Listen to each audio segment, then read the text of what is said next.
di jalan Allah. Ini Masjid Enam Syuhada lagi dikunjungi sama Ketua Hilmi. Modal awalnya berapa Pak Yudi Pramuko? 750.000 rupiah aja. Jadi ini 500 jutaan nih barang. Sekarang udah habis 310. Masya Allah, tuh udah pakai keramik, laponnya tinggal. Granit tuh kayak marmer. Tuh, Masya Allah nih, sampai juga kita ke sini. Masjid Enam Syuhada, ngapa namanya Masjid Enam Syuhada, Ya, Pak Yudi? kita mau mendokumentasikan perjuangan dakwah nama anak muda pengawal Habib Rizik Syihab itu. Masya Allah. Yang dibunuh sama orang jahat di kilometer 50. Kilometer 50 ya. Itu kan simbol memperjuangkan dakwah itu kita harus memberikan segalanya untuk Islam kan ya, untuk Masya dakwah Islam. Allah. Dan nama anak muda itulah yang sudah memberikan segalanya untuk Islam. Masya Allah. Apa nanti nama pemuda itu ada juga di sini mungkin diterapkan? Mungkin namanya 6 syuhada. 6 syuhada Iya. itu, 6 syuhada dipasang di sini, 6 syuhada. Bip Ali, apa yang dikomentarin dari ini semua, Bip Ali? Masya Allah, luar biasa. Dari uang 700.000, kalau pengen ternyata bisa. Bisa. Allah kirim. Tuh, bisa. Ya, dengan Masya. dengan masuk satu gang kecil, tapi Bapak ini luar biasa. Kecil tuh. Oh, Masya Allah ya. Satu call aja. Masya Allah. Perjuangan Pak Yudi Pramuko, YouTuber sejagat paling tua. Tertua di semesta. Tertua di semesta. Masya Allah. Tukang donat. Tukang donat. Tukang donat dari Paru. Ini saya laporkan dari lapangan ini, langsung dari Masjid Enam Syuhada. Masya Allah. Dan ini dia. Dalam lihat ah. Tuh, lihat tuh masjidnya. Tuh imamnya di situ tuh. Malam-malam lagi kita. Masya Allah. Masih kurang nih. Atapnya katanya transfer aja. Assalamualaikum warahmatullahi wabarakatuh. Aku durung ndelok lho isine peran Menteri Sekretaris Negara Pratikno mengegulkan agenda politik Jokowi bocor alus. Koyoke apik iki, sing nonton piro iki? 18 hours ago 18 jam lalu sing nonton wis akeh iki piro iki? Yang nonton 668.398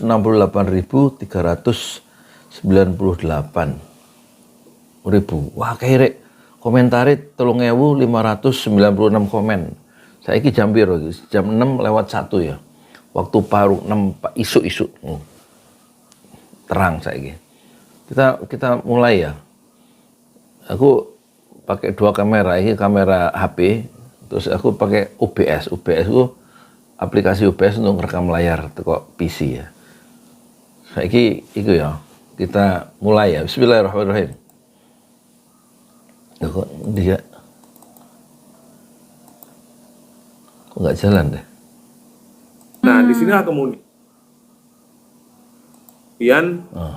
dia cerita bahwa ada lobby dari Pratikno untuk meyakinkan partai politik pengusung Prabowo pada waktu itu belum sama Gibran ya, atau pendukung Prabowo agar mau menerima Gibran sebagai calon wakil presiden. Betul, Hasto menyampaikan gitu. Rika, dalam Rizka arti kok sebenarnya. Pak Pratik berubah gitu.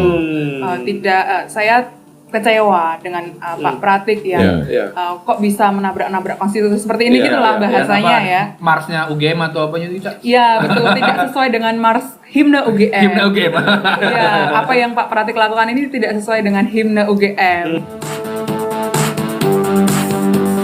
Raimundus Rikang, Stefanus Pramono, Husen Abri, bocor halus politik. Jumpa lagi di Bocor Alus Politik. Nah. Gua Husein Abri Dongoran. Gua Raymond Srika. Francisca Kristirasana. Oh, Francisca. Halo. Selamat siang. Sudah makan? Sudah. Makan siang apa kita? Makan tadi apa namanya? Oh, empal kentong ya? Empal kentong. Bukan tengkleng ya? Mirip-mirip tengkleng lah. Oh, potong Ada apa kleng dengan ya. tengkleng? Soal tengkleng. Apa? Berarti kita akan membahas Orang yang dikasih tengkleng. Oh, potong kleng. orang yang sering disebut-sebut dalam program ini, punya banyak peran. Ada tiga penggalan kata. Pratikno.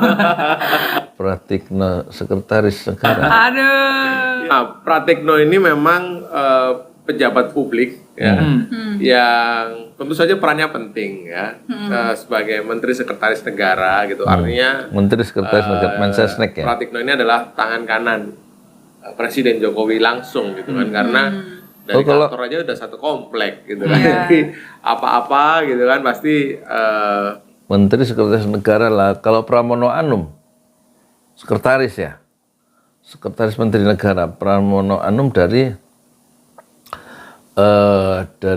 PDIP, dia lulusan ITB. Kalau Pratikno ini lulusan UGM ya. Presiden Jokowi pasti meminta bantuan atau memerintahkan Pratikno untuk mengurus segala sesuatunya lah sebagai Menteri Sekretaris Negara. Dan hampir di setiap ini kunjungan didampingi ya. Iya, didampingi, terus kemudian ya berbagai hal. Tengkleng itu apa? Tengkleng. Jokowi meminta bantuan Pratikno dan seterusnya. Nah, sebelum itu tentu kita udah meminta dong kesempatan wawancara ya dengan Pak Pratik. Nggak bakalan mau. Apa jawabannya? Ya itu dia. Pak Pratik tanya, ini mau bikin cover soal saya ya. Udah ditemu. Jadi Pratikno itu juga pura-pura lupa waktu dia tanya, dulu ada nggak pertemuan antara Pratikno, Jokowi dan Agus Raharjo soal di KPK, yang menurut Agus Raharjo Jokowi marahin KPK, kenapa kok diteruskan atau minta dihentikan kasus IKTP Setia Novanto. Tapi waktu wartawan nanya ke Pratikno, dia pura-pura lupa. Saya lupa pertemuan itu ada apa enggak. Tapi kalau kata Jokowi, pertemuan Agus Raharjo sendiri, pimpinan KPK enggak 5 orang dan didampingi Pratikno dan Jokowi soal kasus keinginan untuk menghentikan EKTP yang diminta Pak Jokowi ke siapa itu? Ke Agus Raharjo. Itu pertemuannya nggak ada di catatan agenda Sekretariat Negara, kata Jokowi. Kalau kata Mensesnek, Menteri Sekretariat Negara, aku lali atau pura-pura lupa, ya, aman jawaban paling aman di dunia akhirat. Tapi yo Gusti Allah boten sari. Mbak sudah menggambarkan berpikir muka saya kayak gimana nanti di kamar. Oh, boten. Iya, nggak tidur maksudnya. Allah tuh nggak tidur. Ya, sudah melalui koresponden kita di Istana, kita sudah mengirim surat permintaan wawancara tentu saja. Dan kenapa kita membuat atau kita menuliskan peran Pratikno dalam berbagai peristiwa politik, karena ya memang sebagai pejabat publik peran dia cukup vital dan memainkan peran sentral dalam beberapa peristiwa politik kita akhir-akhir ini. Betul. Nah, soal tengkleng gimana tuh? Tengkleng. Siapa jawab nih? Aduh, gue agak sensitif nih. Ini Cica, Pak Pratik, nomor ijazah Cica di UGM sekian. Ijazah gue tanda tangannya Pratik nih. Ini kagama loh Pak Pratik ini, Pak Pratik. Jadi lebih aman ya. Oke, soal tengkleng. Tengkleng. Jadi ada yang cerita begini ya. Tengkleng itu apa? Kita pernah nulis. Terpercaya ini ya? Terpercaya. Seorang messenger istana lah. Dijelasin dulu tengkleng itu apa? Aku ya orang ngerti, karena baru tahu apa itu istilah tengkleng. Iya tuh, dijelasin dulu rek. Sampai harus ngerti lah. Aku durung, pembaca yang lain juga mungkin belum tengkleng itu apa. Di situ kan pernah disinggung bahwa Pratikno dimarahi sama Jokowi kan. Iya. Apa kemarahannya? Karena berdiskusi soal masalah tingkat kepuasan kepada presiden yang lumayan tinggi gitu kan. Tapi Jokowi mereverse omongannya ke Pratik. Memangnya survei itu masih bisa percaya kan segala macam gitu. Arti konteksnya dia tidak terlalu lagi percaya dengan tingkat kepuasan dia begitu tinggi. Kenapa faktornya? Karena masalah Iriana pernah kita bahas kan dan memang itu fakta. Lalu soal Gibran, soal Kaisang dan lain-lain begitu ya. Maka dia agak sangsi dengan Approval rating sebegitu itu ya. tinggikah masih orang-orang suka dengan saya begitu. Ya dilalah kemudian karena Pratikno tadi Kang bilang sebagai tangan kanannya ya untuk ngadem-ngademin lah kayak kasih tengkleng. Ini kalau kayak pramaran kita lah, si Mayu gitu kan. Kasih konteks dong, si Mai itu apa? Si Mayu warung Padang dekat sini enak. Atau nanti di bakso jarum ya. Itu Francisca itu harusnya nggak usah di shoot itu ya, celana panjangnya kayaknya agak mengganggu saya sebagai laki-laki ya. kecuali kalau dia pakai long dress atau pakaian yang lebih feminim ya. Nggak tahu kalau dia seorang feminis ya. Nggak, artinya ada kepantasan di timur dalam berpakaian seorang wanita itu. Jadi nggak memperlihatkan lekuk-lekuk tubuhnya terlalu jelas gitu loh. Meskipun dia mungkin bukan muslim ya. Mungkin. Begitulah kira-kira. Ya. Jadi itu karena berkaitan dengan peristiwa politik juga, dinamika politik. Iya.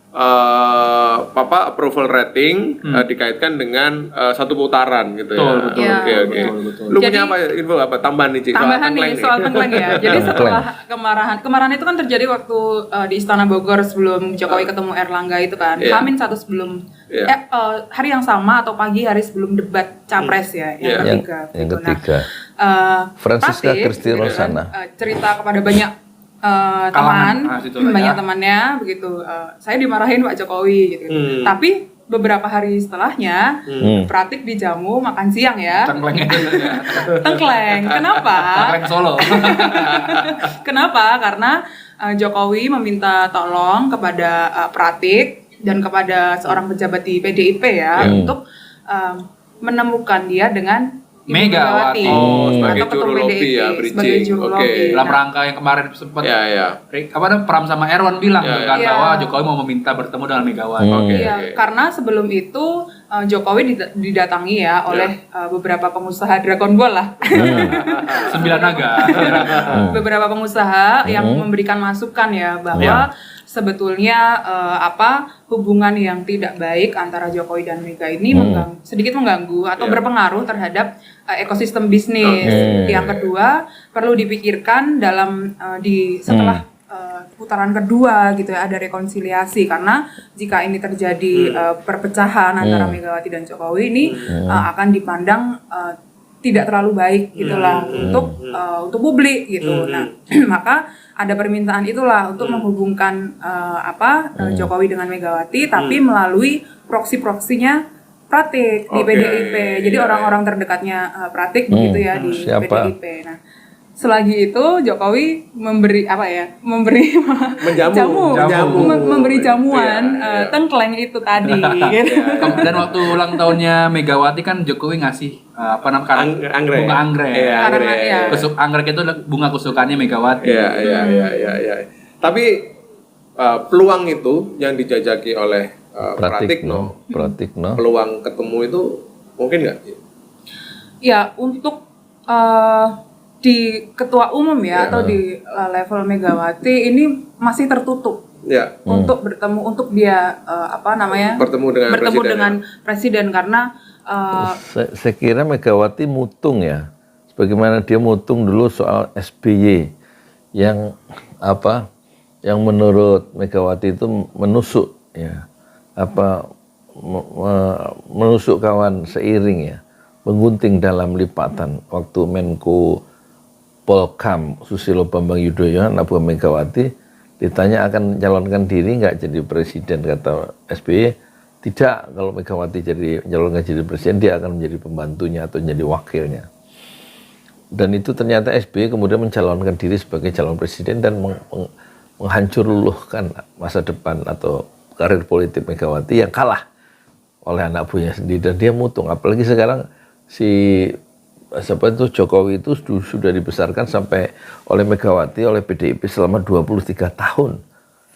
Yang diharapkan akan mendukung Ganjar, jagoannya Megawati. Malah dia mendukung Prabowo dan anaknya sendiri Raka Buming Raka, dan meninggalkan partai yang sudah membesarkan karir politiknya sampai ke tingkat yang tertinggi di Indonesia, sejak dari wali kota 2 periode, kemudian gubernur DKI 2,5 tahun, dan presiden 2 periode.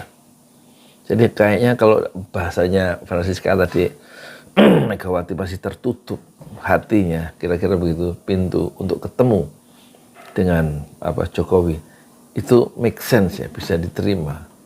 Karena rekam jejak Megawati, hubungan dia dengan SBY yang merasa dikhianati, itu juga dilakukan pengkhianatan yang sama oleh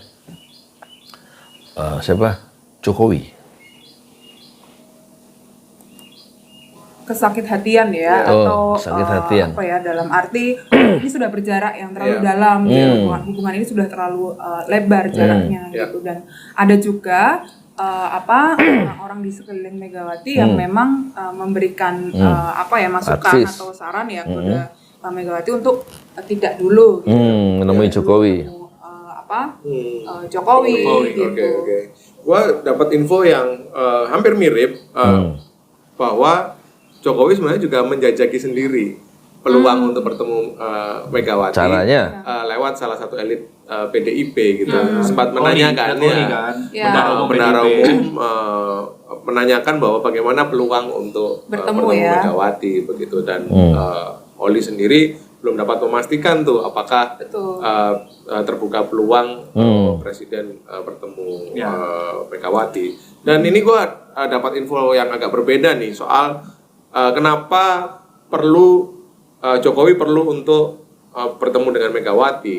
Selain faktor-faktor yang itu tadi adalah karena faktor satu putaran tadi yang kemungkinan besar kemungkinan besar setelah melihat survei kanan kiri dan kemudian Jokowi sendiri sudah turun ke ke lapangan gitu kan untuk nggak naik Prabowo peluang satu elektabilitas. putaran ini dianggap kecil terjadi karena itu tadi survei sudah mentok ya Prabowo 40 di angka 44, 45 sekitar itulah. Dan Jokowi kan pernah bilang kan, kita dengar ya dari beberapa orang istana ya, pejabat di istana, bahwa sekarang Pratik sangat dipercaya oleh Jokowi karena ini profesor politik yang saya percaya saat ini. Betul, dan perannya itu juga sekarang lebih besar daripada Pak Luhut ya. Waktu Luhut bin Sarjaitan sakit, semua peran-peran yang ibaratnya strategis, kalau misalkan makan nasi padang pakai tangan semua gitu kan, itu Pratik dulu kan ada tangan-tangannya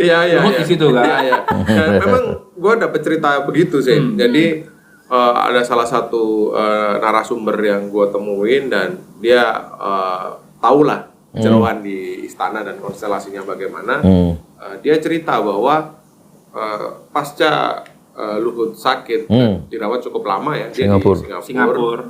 Begitu ada pekerjaan atau tugas-tugas lah istana yang kemudian diambil alih atau dikerjakan oleh Pratik Senyampang. Pak Luhut mengadakan Senyampang itu apa? penyembuhan di Singapura. Karena kalau dilihat petanya gitu, dan ini lazim kata kawan narasumberku yang tahu betul bagaimana di istana itu lazim dilakukan oleh presiden manapun, bahwa seorang presiden termasuk Jokowi sendiri itu pasti memiliki berbagai tim ya, berbagai tim untuk menyelesaikan penugasan. Tim A, tim B, tim C. Tugasnya satu, tapi di kompartemen gitu kan. Tujuannya tetap sama ke sana, tapi dengan tugas yang operasi yang berbeda-beda gitu. Nah, ini kawan narasumber ini cerita bahwa salah satu yang sering mendapatkan penugasan untuk melakukan pekerjaan itu adalah Pratikno, dan itu sangat wajar posisi dia sebagai Sesnek begitu. Nah, karena kemudian di sini sakit Pak Luhut gitu kan, yang sering membantu presiden juga, maka ada beberapa tanggung jawab yang kemudian diambil alih oleh Pratikno. Salah satunya apa? Salah satunya adalah bagaimana kelompok-kelompok relawan lah ya, yang dulu membantu Jokowi.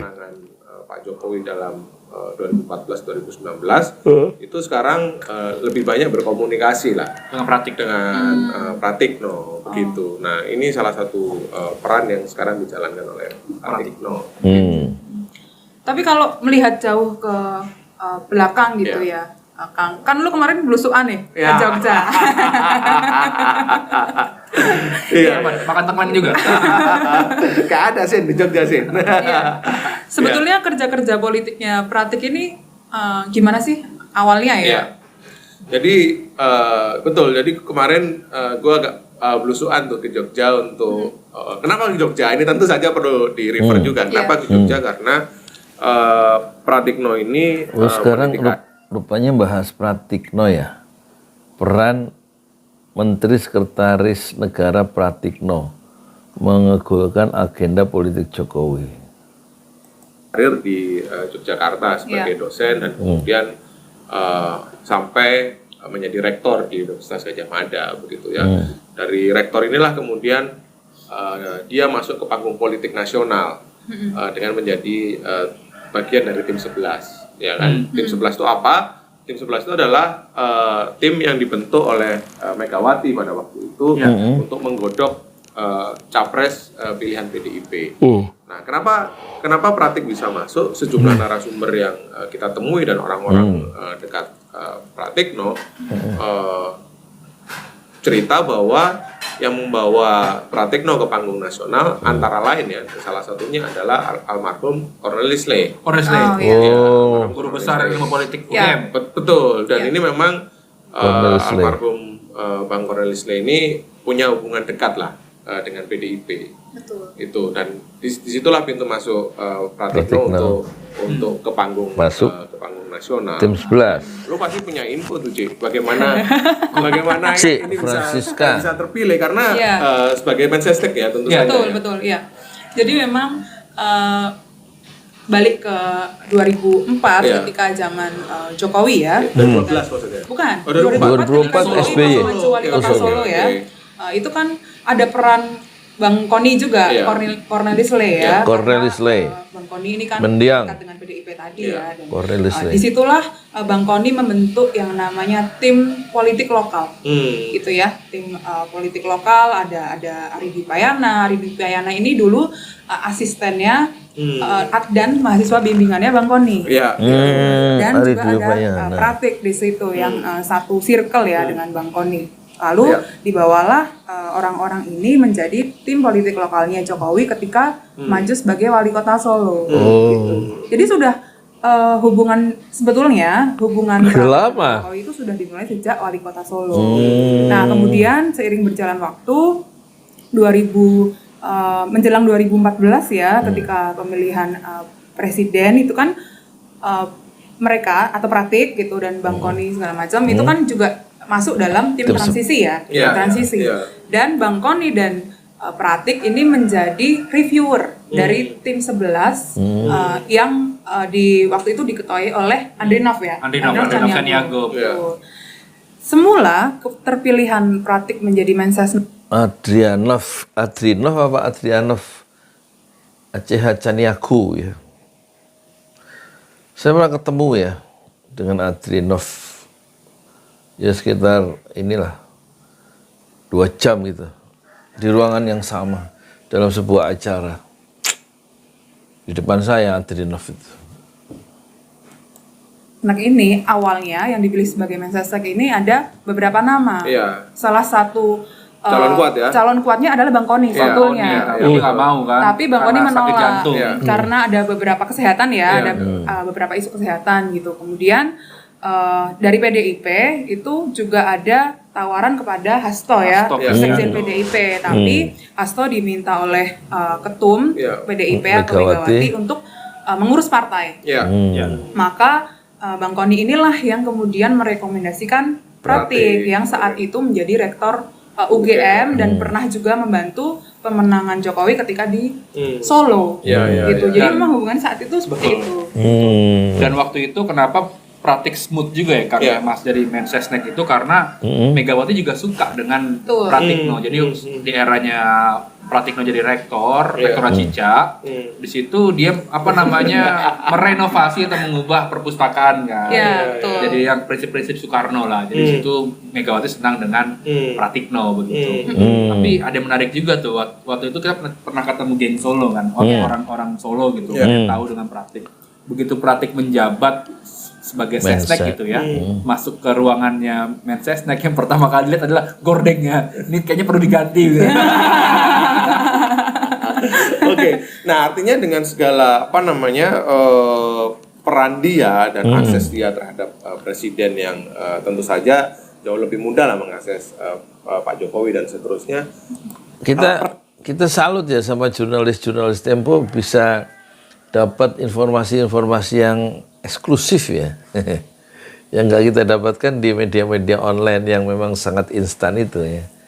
rupanya investigasinya agak lama, terus menemui narasumber dan merahasiakan narasumber itu, dan itulah yang dikhawatirkan oleh Aiman kemarin waktu diperiksa polisi sebagai saksi. Itu HP-nya disita oleh polisi yang diprotes oleh Tanu Sudibyo, Haritanu Sudibyo. Kalau saksi itu nggak bisa disita HP-nya, karena menurut Aiman HP itu banyak isi data-data atau informasi tentang narasumber yang Aiman sendiri, Aiman Wicaksono itu tidak mau atau akan melindungi narasumbernya. Dalam jurnalistik itu dibolehkan ya, melindungi narasumber. Informasinya keluar tapi narasumbernya tidak dilindungi, tidak bisa disebutkan. Penyitaan yang HP-nya atau alat komunikasi yang dimiliki Aiman Wicaksono itu sebenarnya satu problem serius ya dari segi kebebasan pers dan juga pelindungan narasumber ya.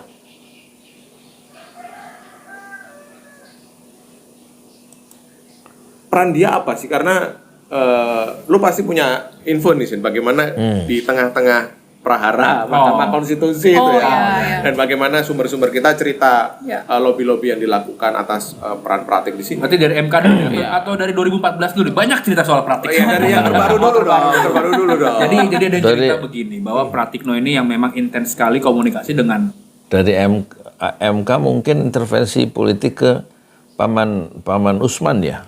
Mungkin intervensi politik istana lewat Pratikno untuk membuat klausul yang akan menguntungkan Gibran itu.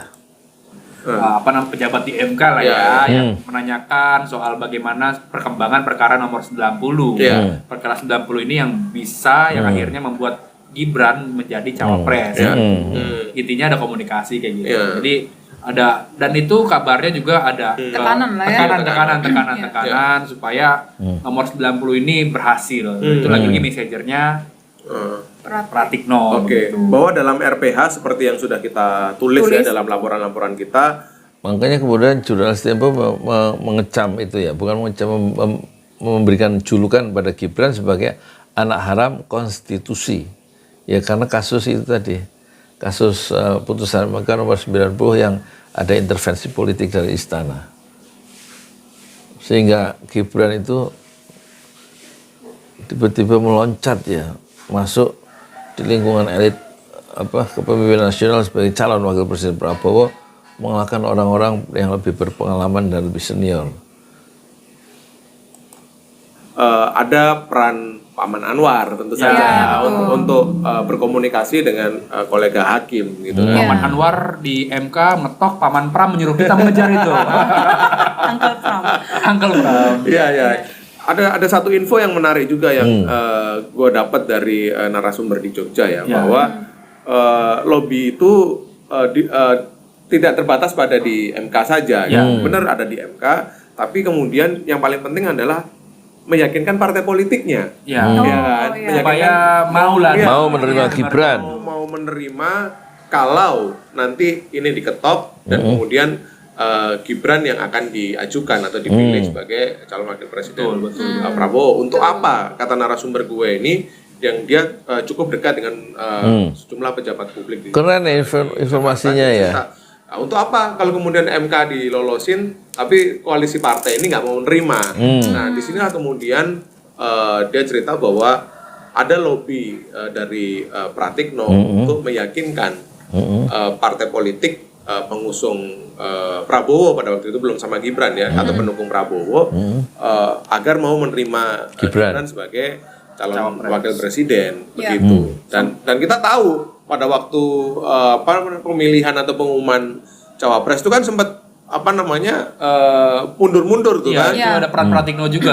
Mundur-mundur dan ada lobby-lobby atau kunjungan-kunjungan ke sejumlah partai politik. Nah, dalam rangka itulah kemudian meyakinkan. Betul. Dan kita pernah tulis juga di majalah Tempo waktu panas-panasnya putusan MK sampai deklarasi Prabowo Gibran. Itu kan Pratikno nelpon pejabat-pejabat di KIM koalisinya Prabowo, menyuruh segera deklarasi dan seterusnya. Tapi belakangan kan diundur terus ya karena Pratikno menolak memberi penjelasan lebih lanjut dalam pertanyaan dikirimkan Tempo lewat WhatsApp. Saya kerja. Namun pada akhirnya Oktober lalu momentumnya kurang pas dan ya banyak Pratikno membantah cawe-cawe dalam pencalonan Gibran. Tidak. Waktu ketemu Pratikno ketemu nggak sama Pak Jokowi dan Agus Raharjo? Aku lali. Politisi yang suka ngeles. perhitungan lah waktu itu makanya tidak segera dideklarasikan. Kita juga ketemu beberapa pejabat petinggi kan memang confirm kok bahwa Pratik yang menjadi messengernya Jokowi. Perlu diingat gerakan Pratik itu adalah gerakannya perintahnya Jokowi kan. Itu harus diingat sekali gitu ya. Dan kepada banyak pejabat ketika ditanya gitu ya orang-orang dekat Pratik yang tidak memilih Prabowo Gibran, kan Pratik banyak ditanya ya kenapa membantu gitu, dan Pratik menjawab ya ini mohon maaf saya hanya menjalankan perintah atasan begitu. Gitu ya. Ada satu nih cerita nih, ini dari Sekjen PDIP ya. Dan ini diceritakan kepada kita ya. Awalnya kita udah dapat info dulu dari seseorang gitu bahwa saat itu Hasto ketika setelah putusan MK dan terpilihnya Gibran menjadi cawapres itu kan Hasto WhatsApp ke Pratik dan sudah dibenarkan panjang lebar lah perlu kesah soal kondisi kok begini sekali. Betul. Hasto menyampaikan gitu dalam arti kok Pak Pratik berubah gitu. Tidak saya kecewa dengan Pak Pratik yang kok bisa menabrak-nabrak konstitusi seperti ini gitu lah bahasanya ya. Marsnya UGM atau apanya itu? Iya betul, tidak sesuai dengan Mars himne UGM. Iya, apa yang Pak Pratik lakukan ini tidak sesuai dengan himnenya gimana himnenya? Gitu. Word by wordnya bukan seperti itu, tapi pesannya message-nya seperti itulah ya gitu, dan dibalas oleh Pratik. Artinya berarti artinya pada waktu itu Hasto sudah terinfo bahwa ada peran Pratik dalam putusan 90. Betul. Dia sudah tahu ya bahwa ada peran Pratik di situ, dan dibalas oleh Pratik, mohon maaf saya hanya menjalankan perintah atasan, dan diberi bubuhan emot nangis. Icon nangis. Jadi jelas nih putusan Mahkamah Konstitusi yang membuat si Samsul itu jadi cawapres. Samsul, maksudnya Gibran ini kan julukannya macam-macam, Samsul ya, Samsul Fat tuh loh, terus Bocil, terus sekarang ada istilah songong dia, terus ada lagi apa istilah apa lagi ya, ini anak haram konstitusi. Nah, jadi itu akan menjadi beban Prabowo itu kalau Prabowo kepilih ya. Tapi moga-moga nggak kepilih si Prabowo jadi presiden, yang kepilih biar ini aja Anies Baswedan aja lah. Ya, kita orang-orang yang melanggar etika, anak muda yang nggak beretika ini dalam debat kemarin seperti Gibran, ngapain sih dilulukan jadi pemimpin? Benerin dulu aja cara diskusinya itu yang bener, kenapa? Kalau kata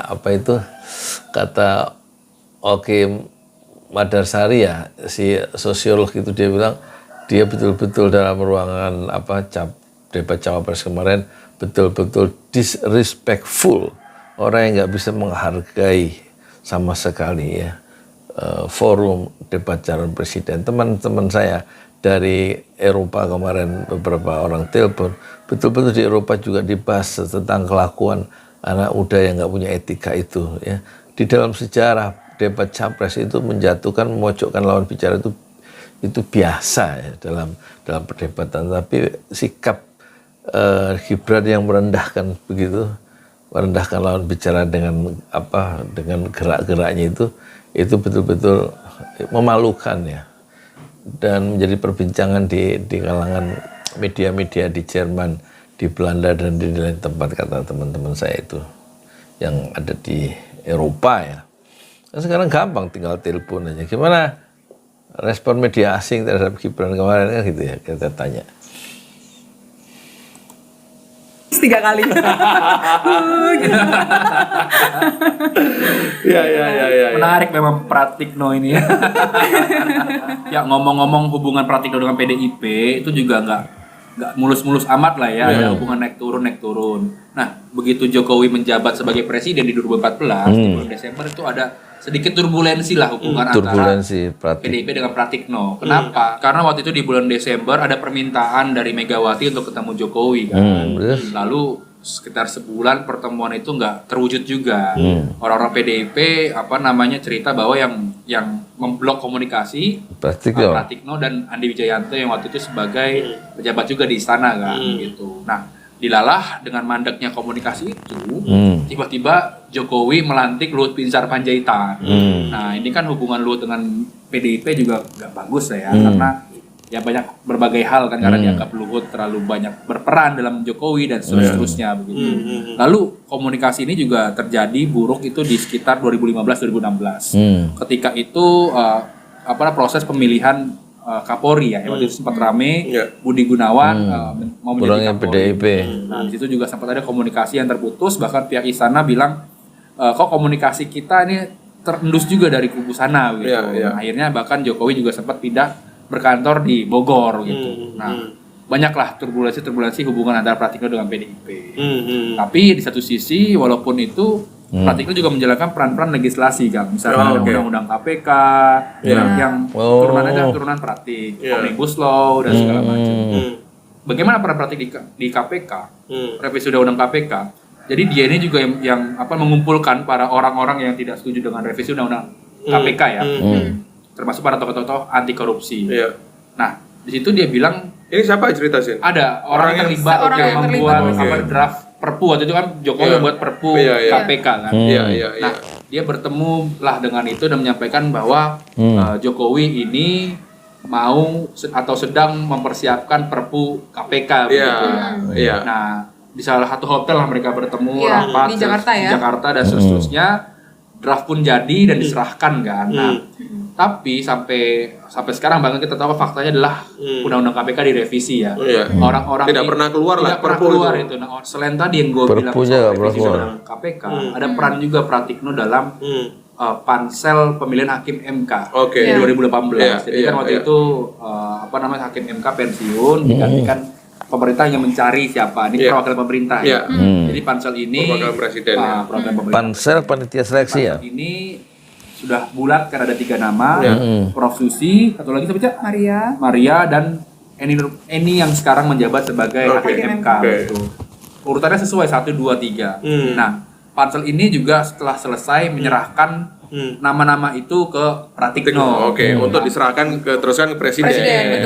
Tapi di internal pansel itu sudah sepakat bahwa yang akan diajukan itu nomor 1. Direkomendasikan nomor 1. Karena skornya paling tinggi saat itu. Tapi tiba-tiba di dalam rapat pertemuan itu tidak ada pembicaraan seperti itu soal rekomendasi itu. Ada juga salah satu anggota pansel yang marah lah, kalau ini tidak sesuai dengan kesepakatan internal tim pansel. Gitu. Perannya juga Pratikno di MK kan. Artinya pada waktu itu yang didorong siapa pada akhirnya sih? Nomor 3. Eni kan akhirnya menjadi hakim MK sekarang. Oke. Berarti kalau kita telusuri berkaitan dengan latar belakang asalnya yang Prof Eni sama-sama dari Universitas Gadjah Mada, sebagaimana Pratik yang dulu pernah memimpin Gadjah Mada sebagai rektor. Ya, ngomong-ngomong soal UGM dan peran Pratik ya terhadap pembahasan undang-undang yang lain ya. Krusial ya. Betul. Pratik itu juga berperan dalam UU Cipta Kerja. Nah, di UGM, Pratik itu kan menjadi ketua Majelis Wali Amanat. Dan tentu komunikasi dengan rektorat pun intens, gitu kan. Nah, dalam hal UU CK ini ada beberapa kolega Pratik di UGM ya, dan yang terlibat dalam pembahasan UU CK bahwa Pratik meminta kepada rektorat agar meredam mahasiswanya supaya tidak terlalu mengkritik Undang-Undang Cipta Kerja. Alasannya apa? Karena ini baik untuk investasi, ini baik untuk ekonomi, segala macam gitu. Dan saat itulah maka UGM dalam posisi yang mendukung Undang-Undang Cipta Kerja gitu ya. Dan setelah Undang-Undang Cipta Kerja itu digugat ya waktu itu, kemudian ada rekomendasi untuk memperbaiki selama 2 tahun, itu kan ada tim pengkaji ya, Undang-Undang P3 ya. Nah, ini orang-orang yang ikut mengkaji dalam Undang-Undang P3 itu adalah Pratik Boys. Apa tuh Pratik Boys? UGM. Gengnya Pratik tuh di UGM ya. Ya, orang yang Pratik mereka Boys. ini ada tersebar ya, ada di Oh, fakultas, Pratik Boys. ada di Visipol, ada Oke, di lintas Kalau saya punya Pratik Girls karena 3 anak saya perempuan semua. Kata Pratik, no. fakultas lah ya. hukum. Ya, Oke. dua itu yang paling ini ya dengan Pratik, dan mereka lah yang terlibat dalam tim pengkaji Undang-Undang Cipta Kerja itu. Gitu. Ngomong-ngomong soal Pratik Boys. Jadi geng, Apa nih? jadi gengnya UGM juga itu yang bikin Undang-Undang Cipta Kerja ya, dan juga revisi Undang-Undang KPK. Wah, rusak juga ini. Julukan itu juga gue dengar dari narasumber yang mengetahui bagaimana pemilihan Pratik Boys. pejabat tinggi lah, lembaga-lembaga eselon 1 begitu, atau komisaris atau direksi BUMN begitu kan, karena kita tahu bahwa di pemerintah itu ada namanya TPA ya, tim penyeleksi akhir lah ya, tim penyeleksi akhir yang TPA. mana disitulah Mensesnek ya, bukan berarti Mensesnek itu menjadi koordinator lah atau semacam orang penting yang ada di TPA itu. Fungsi TPA ini adalah menyeleksi sebelum nama-nama yang akan menjadi pejabat itu dikirim ke meja presiden, meja Jokowi dalam hal ini. Nah biasanya ini orang dalam istana nih cerita ke gua bahwa kalau Pak Jokowi itu nggak suka tuh kalau cuma disodorin satu nama Senja. Ya, kasih pilihan minimal 2, kalau bisa 3 gitu kan. Dan biasanya mengambil di urutan ketiga.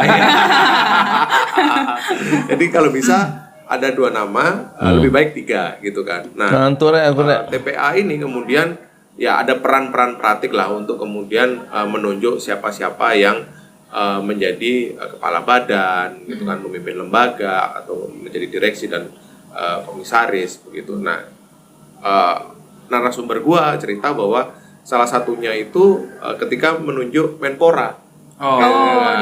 Dito Aryo Tejo itu dibilang, dia cerita, dia tahu bahwa Airlangga ketika ditanya calonnya itu hanya mengajukan 1.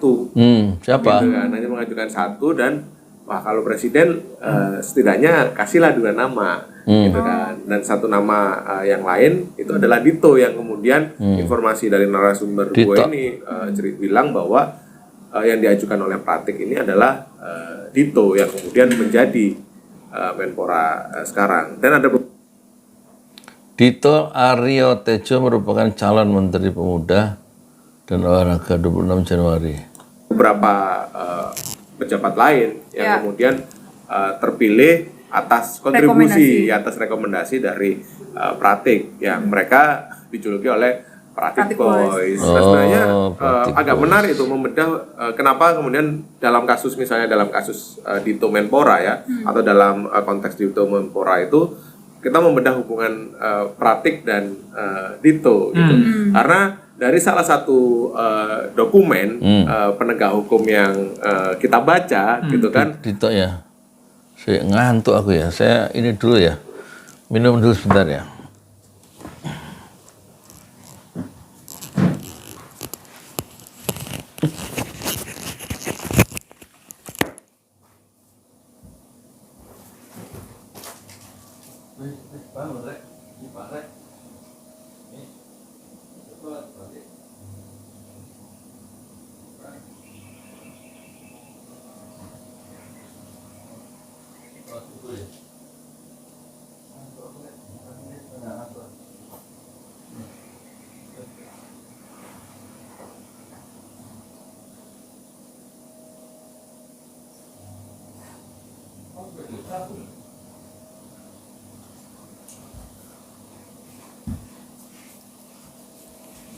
Ya kita makan ya.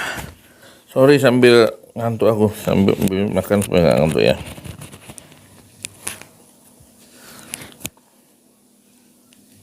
Bismillah. Piye to iki? Wes, mulai. ada sebuah Pertanyaan. pertanyaan gitu. Ini dalam kasus BTS ya, atau menara pemancar sinyal Korupsi yang di Kejaksaan Agung ya. yang di Kementerian Kominfo yang ditangani Kejaksaan Agung. Jadi dokumen penegak hukum yang kita baca itu ada satu pertanyaan tuh dari penyidik bahwa bagaimana hubungan salah satu pihak yang terkait itu dengan Dito gitu kan. Nah di situ Dito cerita bahwa pertama kali bertemu dengan pihak itu di kantor Mensesnek Pratikno. Galumbang ini ya. Dalam dokumen itu kita baca bahwa Dia baca dia. pertemuan itu sebenarnya tidak disengaja atau dirancang sebelumnya gitu. Jadi muncul nama Pratikno dalam kasus atau perkara BTS itu. Pak Tio menyatakan bahwa ia dan keluarnya tidak ada sangkut paut dengan kasus BTS yang ditangani oleh Kejaksaan Agung. Lewat pengakuan bahwa ada pertemuan antara Dito dengan Saya tidak ada hubungan sama sekali dengan kasus tersebut, kata Pratikno melalui jawaban tertulis pada Jumat 26 Januari 2014. Ya kemarin berarti ya, 24. Nah, dia jawab kalau kepentingan dia dan keluarganya terganggu ya soal korupsi. dan para pihak itu di kantor Di kompleks istana dong. nah itu dia. Susah dong Kompleks maksudnya. istana. Dan juga di dokumen yang lain ya, yang UC ya, itu UC itu kan. Iya. Juga sempat ditanyakan itu Iya. kan, mengenal ini bagaimana, dia Iya. tidak sengaja Iya. saat bermain atau berkunjung ke kantornya Pratikno gitu. Ya. Ya sebetulnya tidak hanya menteri. Jadi ada nih cerita ya dari UGM tentu saja. Kok nggak sengaja berkunjung ke kantor Pratik dan Kiprah. Pratikno, mana mungkin nyasar. Ini juga kerap merekomendasikan pejabat-pejabat setara eselon 1 di kementerian-kementerian teknis, juga di lembaga-lembaga negara gitu. Ada juga orang yang membantu Pratik dulu ketika maju sebagai rektor gitu ya. Siapa? Nah, itu juga sekarang ada duduk di kursi kepala lembaga. Nah, itu cari tuh. Yang berhubungan dengan jalan pokoknya. Tol-tol itu ya. Nah, itu salah satu rekomendasinya Pratik. Ada juga di beberapa kementerian. Tidak hanya itu, sebenarnya rekomendasi dari Pratik juga untuk BUMN. Komisaris BUMN dan direksi Iya, BUMN. kebanyakan memang komisaris BUMN ya, gitu. Kita sebut saja ya, ada satu rekomendasi Pratik gitu ya kepada waktu itu kepada Menteri BUMN, yakni komisaris utama KAI. Said Akil, ya. Dan kalau kita lihat dari hubungan ke belakang, memang Pratik dan Said Akil ini kan dekat ketika membangun UNU. Said Akil Sirot tidak menjawab pertanyaan dilayangkan bocor alus politik soal proses pencalonannya sebagai komisaris utama PT KAI yang diduga mendapatkan Universitas Nahdlatul Ulama di Yogyakarta. rekomendasi dari Pratikno. Ia hanya membaca pesan yang dikirim kepadanya pada Jumat 26 Januari. Oh, kasus pembangunan UNU Universitas Nahdlatul Ulama ya. Jakarta yang ada di Jalan Ring Road itu. Jadi hubungannya memang sudah lama dan ya itu Pratik. Coba kita cek lagi orang-orang yang KAI. Komisaris utama KAI. Said Akil gitu. Dan kalau kita lihat dari hubungan ke belakang, memang Pratik dan Said Akil ini kan dekat ketika membangun UNU Universitas Nahdlatul Ulama di Yogyakarta yang ada di Jalan Ring Road itu. Jadi hubungannya memang sudah lama dan ya itu Pratik memang banyak merekomendasikan orang-orang yang ia kenal dan dianggap berkompeten untuk duduk di kursi-kursi Komisaris BUMN. Cak, tadi kan lu sempat nyinggung soal UNU ya. Ya, Universitas Sebetulnya itu perannya Pratik apa ya? Ada nggak dia menendang-nendang orang yang di sana dan digantikan dengan Jangan langsung gitu dong. Oh, boleh ya. Iya. Oke, jadi Gimana? Oke, menurut informasi dari sejumlah orang dekatnya ya, Zain Kang. Jadi Pratik ini punya cita-cita atau mendekati ambisi gitulah untuk membangun sebuah future studies setelah dia pensiun dari Mensesnek gitu. Awalnya kan memang Pratik ini pengen bikin kampus kan. Nah, maka ketika sekitar 2020 dan 2021 rentang itu PWNU Yogyakarta ini punya inisiatif untuk mendirikan Universitas Nahdlatul Ulama di Yogyakarta. Ada peran Pratik di sini karena kenapa? Pratik ini menjadi salah satu orang yang menempatkan rektor pertama di UNU Yogyakarta. Itu adalah orang yang dekat dengan Pratik dulunya. Siapa? Namanya Purwo, Profesor Purwo. Profesor Purwo ini Sama-sama Visipol kalau nggak salah ya. betul. Kita wawancara dia juga kan? Betul. Dan dia ini memang dekat dengan Pratik di UGM, tapi memang punya kapasitas juga sebagai pendidik ya, waktu itu sebagai dosen. Dan gitu. dia aktif di NU kan. Betul, kalau dan nggak dia salah aktif di NU begitu. Nah, Pratik ini Purwo. yang menjembatani donatur-donatur ke Universitas NU itu di Jakarta itu. Ada banyak ada banyak donatur yang masuk melalui Pratik gitu ya, termasuk CSR dari BUMN misalnya itu juga masuk melalui Pratik gitu. Nah, dalam perkembangannya Pratik ini juga CSR itu CSR. Apa CSR itu CSR responsibility corporate social responsibility. Jadi tanggung jawab sosial perusahaan. Jadi konon 5% dari keuntungan perusahaan itu harus disalurkan, entah berapa persen ya, mungkin 5% atau berapa, disalurkan untuk kegiatan sosial di luar perusahaan. Itu yang disebut CSR. Lah kalau keuntungannya 100 miliar, 5%-nya jadi 5 miliar. Bisa diserahkan diserahkan ke orang-orang yang dipercayai atau yang diminta oleh orang-orang yang berkuasa, bisa juga itu CSR dari BUMN itu kan untuk membiayai macam-macam, termasuk membiayai bikin baliho barangkali. CSR, Corporate Social Responsibility. Berikan untuk pembentukan semacam pusat kajian, kajian Itu banyak bantuannya juga yang gue dengar. Di Universitas Nahdlatul Ulama itu. Nah, pusat kajian inilah menjadi sumber penampung donasi-donasi yang masuk dari donatur tadi. Nah, menurut informasi dari orang-orang dekat Pratik dan orang UNU juga itu di dalam pusat kajian itu Pratik ikut mengelola. Tangan-tangan Pratik mencengkram sekali gitu, ya. Melalui berbagai tentu ya tangan ya gitu. Dan ada yang menarik karena meskipun rektor UNU saat itu dekat dengan Pratik ya, diam-diam Pratik ini nggak banyak muncul di media, tapi tangannya ada di mana-mana, termasuk soal dana.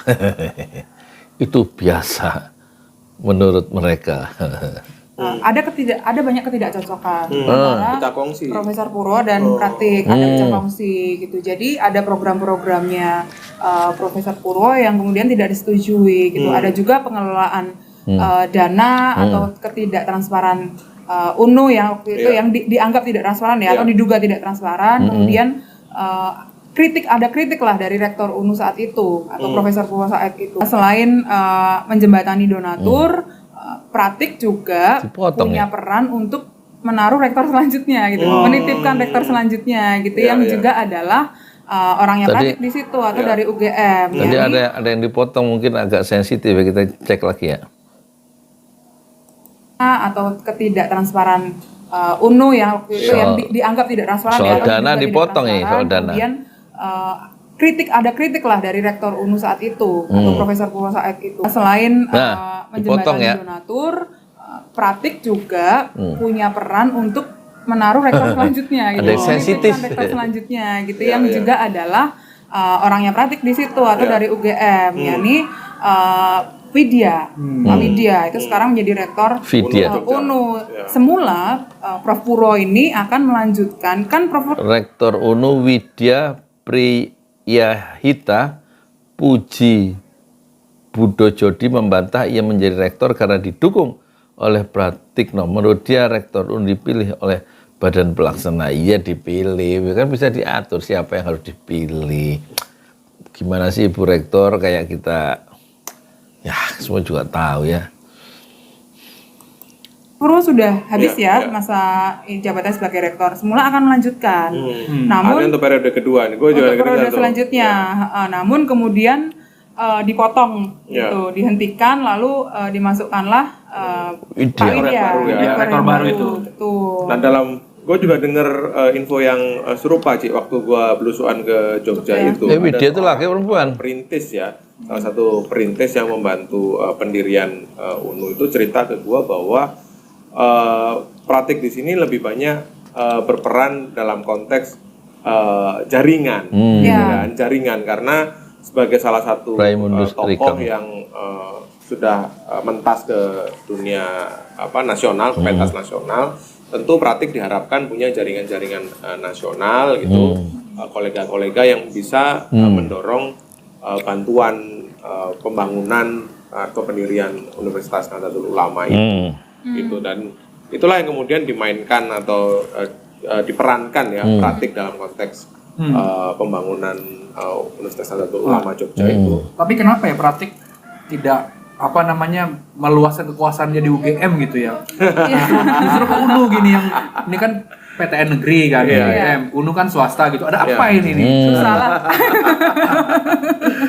Karena beberapa sumber-sumber yang gue temuin di Jogja itu cerita bahwa ada semacam resistensi begitu ya, penolakan terhadap kiprah Pratikno setelah dia menjabat sebagai Mensesnek, terutama dalam periode kedua ini begitu kan. Kenapa? Yang mana mereka melihat Jokowi sendiri merevisi undang-undang KPK, ya kan, terus kemudian bikin undang-undang Cipta Kerja, kemudian terakhir ini adalah soal gugatan di Mahkamah Konstitusi soal batas usia. Ini kenapa tidak memainkan peran untuk mengingatkan gitulah sebagai orang terdekat. Pratik kemudian nggak disukai oleh orang-orang UNU dalam periode kedua dia di Jokowi itu karena dia turut aktif dalam revisi undang-undang KPK Jokowi dan undang-undang Cipta Kerja, dan juga keputusan Mahkamah Konstitusi yang kemarin nomor 90. Kenapa Pratikno itu nggak mengingatkan presiden? Kok menang wae, kok hanya sekedar menjalankan perintah atasan? Nah itu kemudian dia, orang-orang UNU itu menurut penjelasan nanti